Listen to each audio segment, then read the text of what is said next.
And this is the moment I need to say this, Iris. We're over. I've found someone else.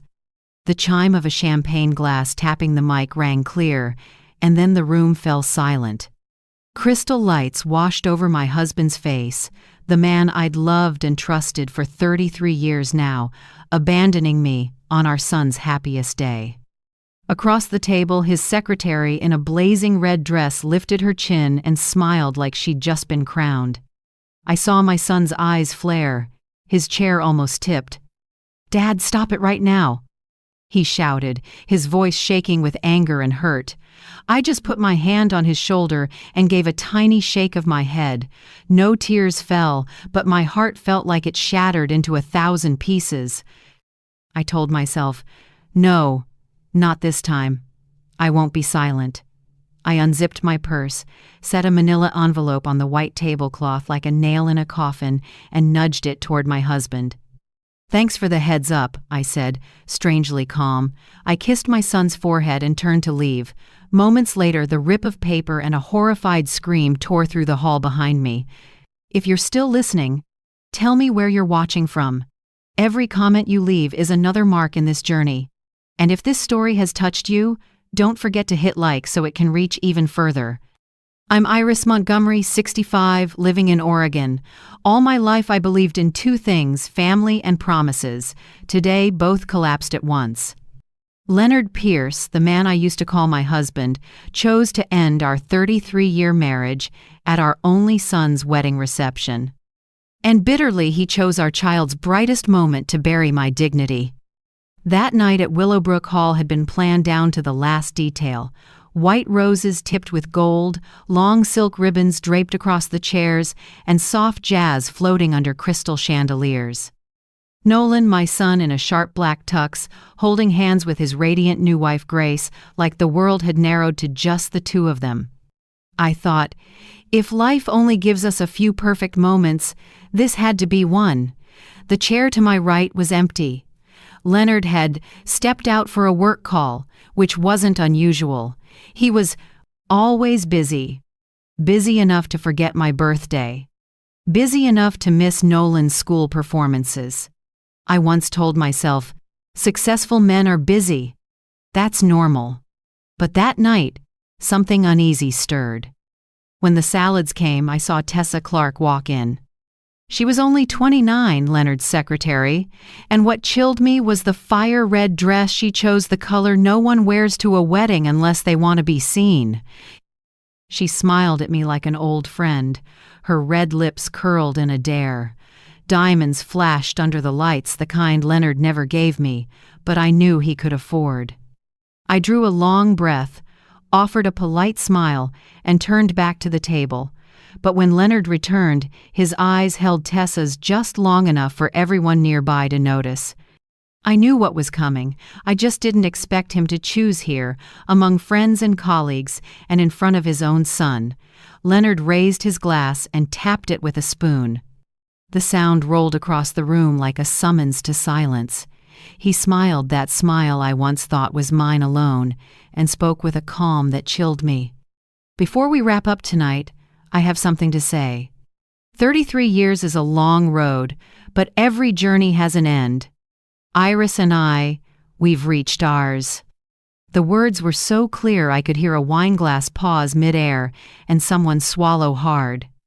I looked straight at Leonard, the man who had held my hand through every hardship, who once said nothing could separate us.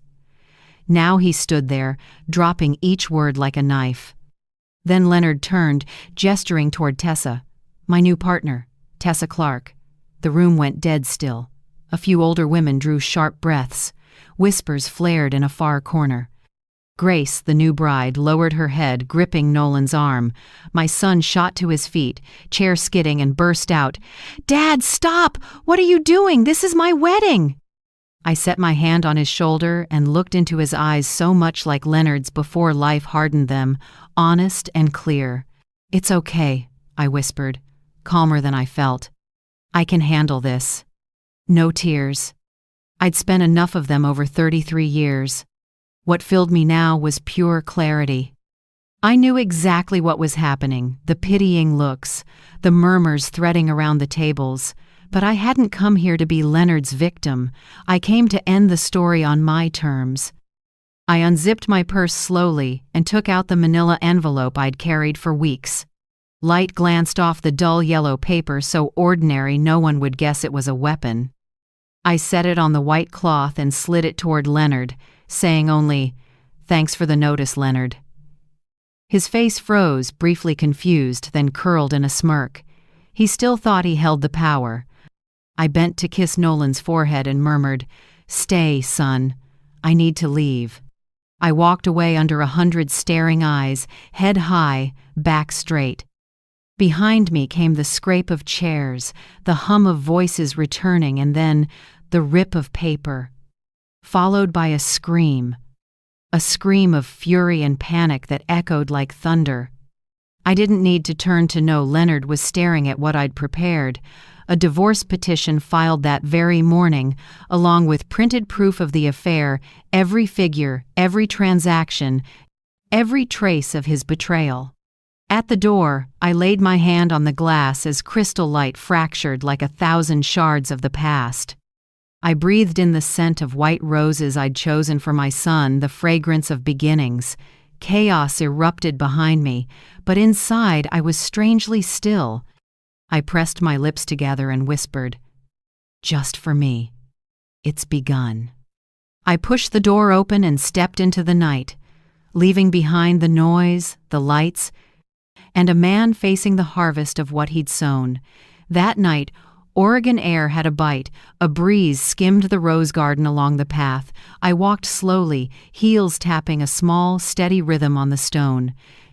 With every step away from the hall, I felt myself leaving behind the woman who'd once believed Leonard's promises. A new chapter had started, no more tears, only will and a plan. After leaving Willowbrook Hall, I drove straight home without the radio.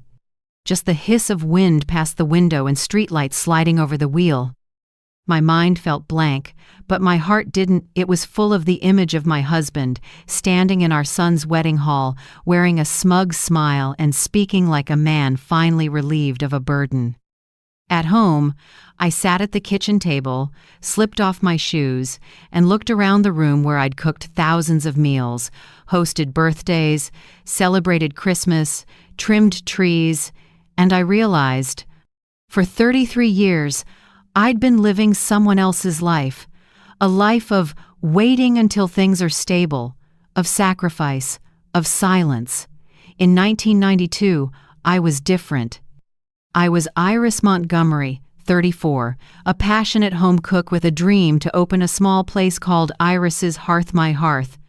I rented an old house outside Portland, turned it into a cooking space, and sold Southern-style comfort food, honey-glazed barbecue, butter biscuits, creamy potato soup, and my signature hot peach cobbler scented with butter and cinnamon. I believed that with passion and an oven, you could feed a whole dream. I met Leonard at a company event where I'd been hired to cater. Recently divorced, polished, charming, he looked at me like I was something rare he'd never had. We dated 6 months, and he proposed right there in that little kitchen, the air still sweet with baked pastry.